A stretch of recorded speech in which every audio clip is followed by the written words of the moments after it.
ফেব্রুয়ারিতে ত্রয়োদশ জাতীয় সংসদ নির্বাচন। সারা দেশ প্রস্তুত হচ্ছে একটি অবাধ, সুষ্ঠু ও গ্রহণযোগ্য নির্বাচনের জন্য। কি ভাবছেন সাধারণ মানুষ থেকে শুরু করে আগামীর জনপ্রতিনিধিরা? সে কথা জানাতে ডিবিসি নিউজের ইলেকশন এক্সপ্রেস ছুটে যাচ্ছে সব সংসদীয় আসনে। এখন আছে সংসদীয় আসন 128 পিরোজপুর 2-এ।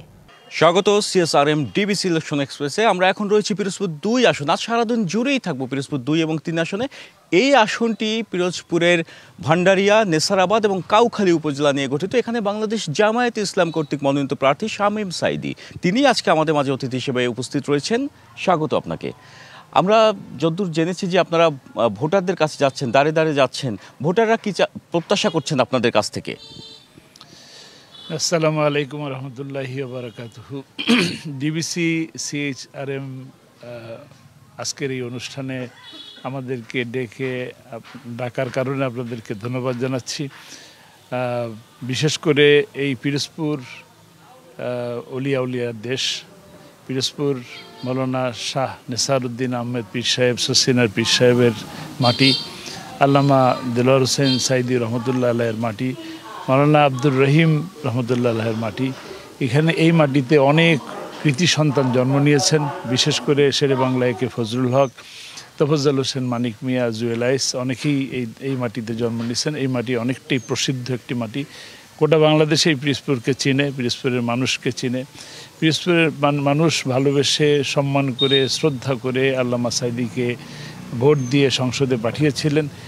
সেই প্রত্যাশা নিয়েই, যেহেতু আল্লামা সাঈদীর উপরে অবিচার হয়েছে, তাকে নির্যাতন করা হয়েছে, জুলুম করা হয়েছে, সেই জায়গা থেকেই এই পিরোজপুরের মানুষ পিরোজপুরের আসনে এই 2 আসনে তার উত্তরসূরি হিসাবে, তার সন্তান হিসাবে আমাদেরকে দেখতে চায়।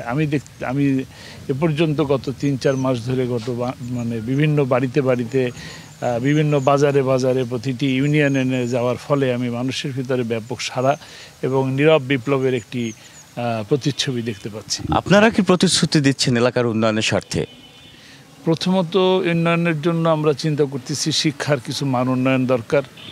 এটা হলো 1 নম্বর। দ্বিতীয় নম্বর হলো যে, আপনারা জানেন কি না জানি না, বাংলাদেশ যে সবুজায়নের জন্য যে চেষ্টা করা হয় বাংলাদেশকে, সেই সবুজায়নের জন্য নেসারাবাদ সবথেকে বড় নার্সারি। সেখান থেকে সবথেকে বেশি গাছের উৎপন্ন হয়, চারা গাছের উৎপন্ন হয়। এইখানেও কিছু আধুনিকায়নের প্রয়োজন আছে এবং এখানে মাছের ভালো চাষ হয়। কৃষি এবং মৎস্যজীবীর প্রচুর মানুষ এখানে আছেন। এখানে আধুনিকায়ন করার জন্য যে ধরনের পদক্ষেপ নেওয়া দরকার, এই পদক্ষেপগুলো নেব ইনশাআল্লাহ। এর সাথে রাস্তাঘাটের অবস্থা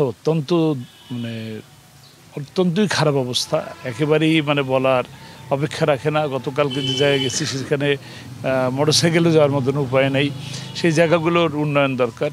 আমরা সেই সমস্ত উন্নয়নের কথা বলছি, যারা ভবিষ্যতে আমরা এই সমস্ত উন্নয়নগুলো সাধন করব ইনশাআল্লাহ।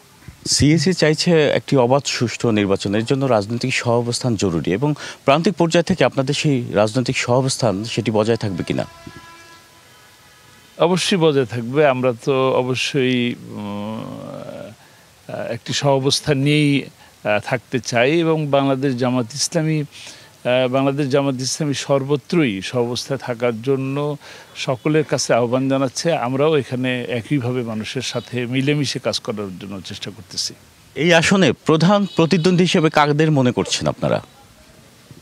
সারা বাংলাদেশেই তো বিএনপি প্রধান প্রতিদ্বন্দ্বী, আর পিরোজপুর 2 আসনে আমার বন্ধু আহমেদ সোহেল মঞ্জুর সুমন, তিনি প্রতিদ্বন্দ্বী আছেন।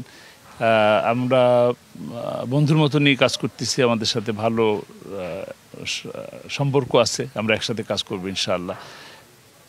জয়ের ব্যাপারে এই আসন থেকে কতটা আশাবাদী এবং প্রতিশ্রুতি যা দিচ্ছেন তা পূরণ হবে কিনা? জয়ের ব্যাপারে আমি পূর্ণাঙ্গ আশাবাদী। এদেশের মানুষ অত্যন্ত সহজ সরল বলা হয়, কিন্তু অনেক বিবেকবান এবং বুদ্ধিমান। আপনারা দেখছেন যে 24-এর যে অভ্যুত্থান হয়েছে, বিপ্লব হয়েছে, এই বিপ্লবের পিছনে যে জনগণই এখানে একটা বিষয় প্রধান ভূমিকা রেখেছে।